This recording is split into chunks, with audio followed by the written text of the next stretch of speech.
Cette vidéo vous guide au cours du processus d'installation de l'amortissement Charger 2 dans une fourche RockShox Reba, Seed ou Bluetooth.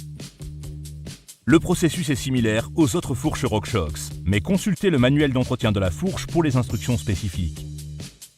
Les bouchons supérieurs de l'amortissement et le pas du filetage des plongeurs peuvent varier. Consultez le tableau de compatibilité dans le manuel de revalorisation du Charger 2 avant l'installation du nouvel amortissement. L'installation d'un bouchon supérieur de l'amortissement incompatible endommagerait le filetage du plongeur ainsi que celui de ce bouchon supérieur. Si vous ne connaissez pas l'année ou la génération de votre fourche, consultez votre magasin ou distributeur SRAM habituel.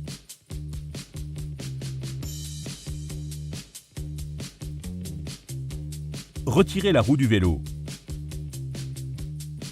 Retirez l'étrier de frein ainsi que la durite si elle est fixée sur la fourche et mettez-les de côté. Positionnez le vélo de manière à ce que la molette de réglage de détente soit facilement accessible. Retirez la molette de réglage de détente. Déposez un récipient sous la fourche pour recueillir l'huile susceptible d'en couler. Utilisez une clé BTR de 5 mm pour desserrer les deux vis inférieures sur 3 ou 4 tours. Frappez sur la clé pour déloger les tiges situées de chaque côté des fourreaux, puis retirez les deux vis.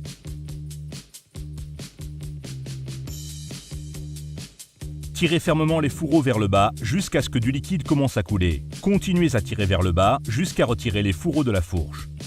Si le plongeur ne sort pas du fourreau, ou si du liquide ne s'écoule pas par l'une des deux extrémités, cela signifie probablement que la tige est toujours engagée dans le fourreau. Réinstallez les vis inférieures en les vissant sur 2 ou 3 tours et répétez l'étape précédente. Veillez à ne jamais frapper sur l'arceau de la fourche avec un outil en démontant les fourreaux, car cela pourrait endommager la fourche.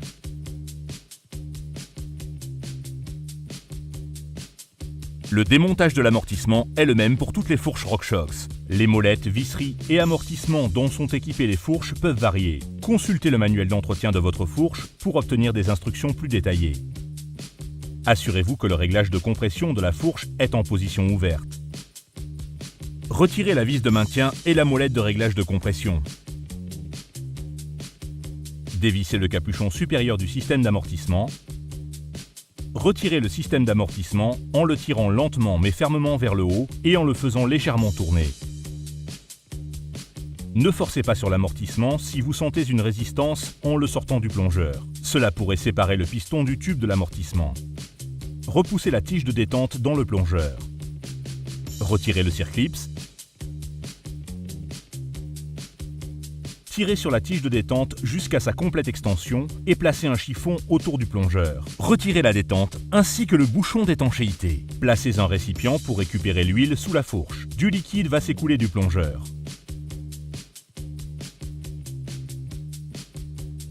Nettoyez l'intérieur et l'extérieur du plongeur. Pour le montage sur le T de fourche, installez l'amortissement Charger 2 dans le plongeur côté amortissement. Vissez le capuchon supérieur dans le plongeur, puis serrez. Pour préparer le capuchon supérieur, placez la bague anti-friction dans la rainure sous la molette de réglage des basses vitesses. Placez un ressort dans chaque trou situé au-dessous de la molette de réglage des basses vitesses. Mettez en place une bille par-dessus chaque ressort. Appliquez de la graisse sous la molette de réglage des basses vitesses pour maintenir en place les ressorts et les billes.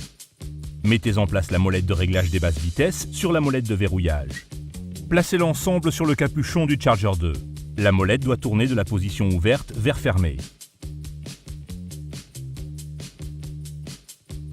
Faites tourner la molette de réglage des basses vitesses dans le sens des aiguilles d'une montre jusqu'à ce qu'elle arrive en butée.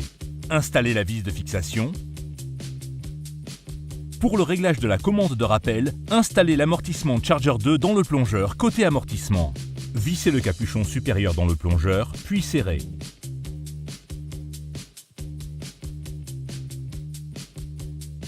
Pour préparer le système de rappel à distance, installez, sans le bloquer, la vis du collier de butée de gaine et la vis de blocage du câble.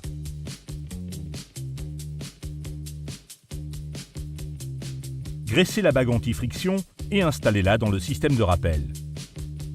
Placez la bague de rappel sur la molette de réglage des basses vitesses. Les crochets orientés dans l'ouverture.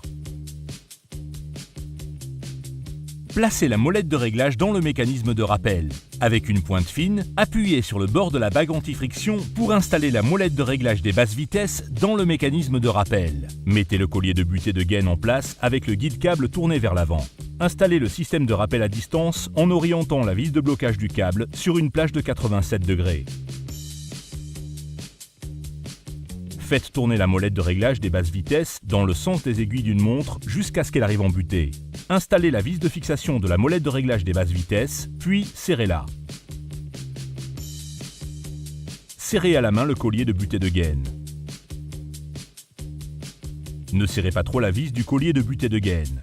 Un excès de serrage de la vis de fixation peut endommager la protection supérieure de la commande à distance et entraîner des frottements au niveau du câble. Consultez le manuel d'utilisateur OneLock sur www.sram.com/service pour les instructions concernant le montage des câbles et des commandes à distance.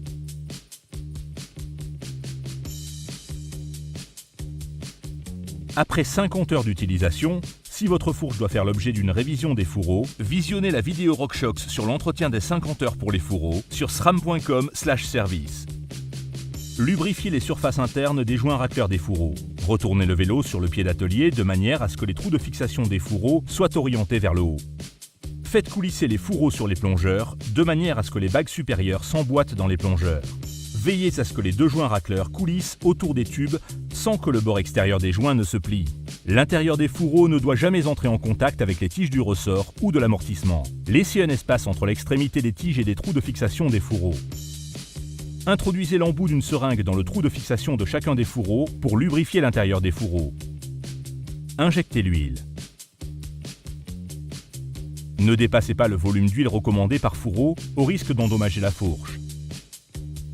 Faites coulisser les fourreaux le long des plongeurs jusqu'à ce qu'ils se bloquent et que les tiges du ressort et de l'amortissement soient visibles à travers les trous de fixation des fourreaux et parfaitement centrés. Installez la vis pleine sur la tige du fourreau située côté ressort. Installez la vis creuse sur la tige du fourreau située côté amortissement.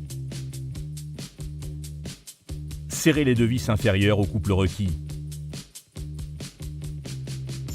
Installez la molette de réglage de détente. Réinstallez l'étrier du frein et la durite.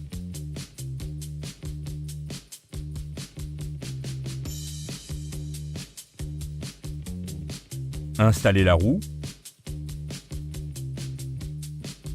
Ceci conclut la remise à niveau de l'amortissement Charger 2 pour les fourches RockShox Reba, Seed ou Bluetooth.